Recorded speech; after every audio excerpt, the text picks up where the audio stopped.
Welcome. In front of me I have ZTE Blade V2020, and today I'll show you how you can take screenshot without using buttons.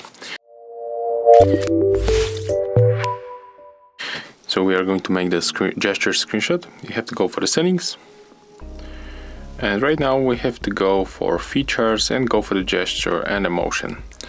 Then activate 3-finger pinch for a screenshot and take a look. Right now we have to make something like that. For example, let's capture this screenshot. As you can see, the screenshot was taken. So it's very simple, as you can see. And that's all. If you found this video helpful, remember to like, comment and subscribe to our channel.